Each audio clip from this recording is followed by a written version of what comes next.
I've just finished my first house on Monday. It's Monday now. I've just finished my first house cleaning with the Shark, the new Shark vacuum. And I have to say, I am really impressed. I've been doing this work now for 2.5 years.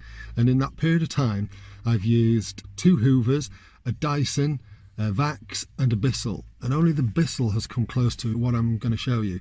I bought the Shark NV601UK, and it's the cheapest of the Shark upright range, but I didn't pick it because it was the cheapest. Don't get me wrong, that was an advantage. I picked it because it had the biggest dust canister, the biggest one of these. The reason I am so impressed with this is I have done one house. Now with my previous vacuums, and granted they had a 2-litre canister, this, the Shark, only has a 1.65. That was about the biggest I could find. It was the closest to 2-litre I could get. Generally with a 2-litre canister, I could clean 4 or 5 houses a day. Anywhere between 3 and 5. 5 on my busier days, 3 on a general day. It doesn't totally fill up. And I'm no slouch with a vacuum. You can tell by my reviews, which I think I might be able to get to show up there. I'm the highest rated on Yell in this area and the most reviewed. So I'm no slouch. You know what people are like on the internet? They'd tell you. This is why I am so impressed. I'm hoping you can catch this. That canister is absolutely chock-a-block full. There you go. Look at that. Absolutely chock-a-block full. One house. The house that I've just come from is generally pretty clean. It's a good house, and yet the Shark has pulled all of this, filled this thing to the hilt on one go. Glad I've got some bin liners with me. On to the next house. Hi, it's the end of my first week using the Shark NV601 vacuum.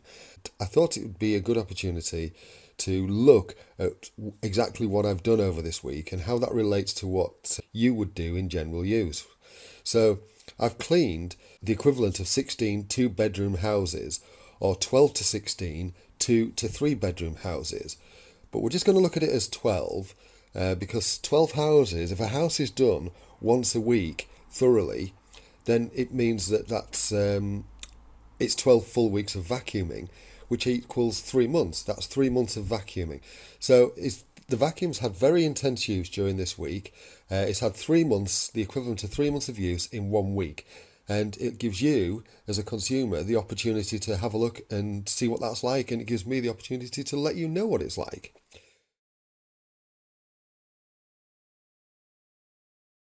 Here we have the Shark after, as I say, the equivalent of 3 months use. And as you can see, the dust tank is dusty still. I have had to empty that a lot this week. One feature I particularly like is the easy access to the roller brush. It makes it so much easier for clearing hair and debris from the bristles, and also for you to check on the status of them to make sure that they're still in good condition. Moving on, we have the cord hooks, which, as I told you when I first unboxed this, I wouldn't be using, and that I would be wrapping the cord, slinging it round the neck of the vacuum, which I have duly done.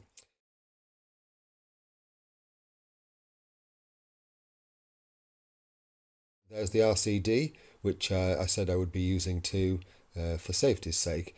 I did find that little hose restrainer useful for keeping the RCD slung over, but I kept it like that, swinging loose when I was using the vacuum in practice. You'll see that in the videos that are coming up.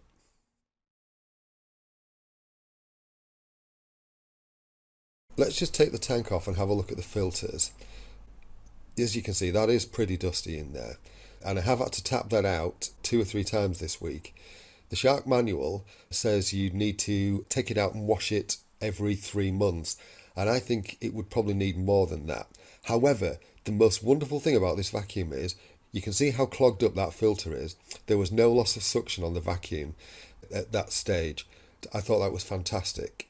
It was just really good, really good. The suction was superb. If one of the clips that you'll see is actually from that period.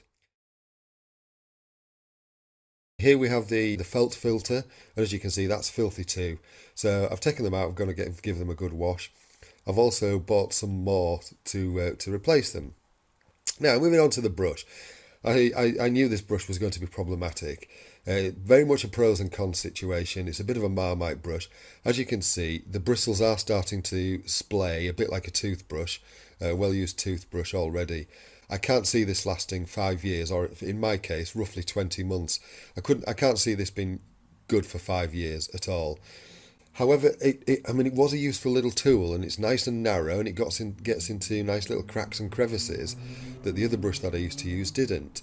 So it was useful for that, but it's just not robust, and I do like a more robust brush. In a second, I'm going to show you the Dyson brush that I was using on my previous vacuum. I used to mould it onto the pipework of other vacuums, the Dyson brush, because I just found it so good. It was so robust. Whereas this one, great for fine dusting. Here's the Dyson brush. As you can see, now that I've used that for 2 years. So that's had the equivalent of like 6 years worth of use in the 2 years that I've used it, based on the figures that I did earlier. And it's still in very good condition. Yes, it's recently been washed out, but the bristles are fine. And Shark, you're missing a trick here. Producing poor quality tools for a premium machine isn't good. Right, the upholstery tool. I use that a lot for vacuuming stairs. Found it was brilliant. Pulled out cat hairs and anything that was trapped in dirt and debris on the stairs. You'll see that in use. Brilliant. Really like that. I fully anticipated the red velvet to come off, but it seems quite sturdy. You can actually rotate the head so that, which I'm going to do now with my thumb, you can rotate the head to give you a different angle of cleaning, so you can have it from a more upright position. So yeah, very useful little tool that, and it does slot onto the vacuum just in one position.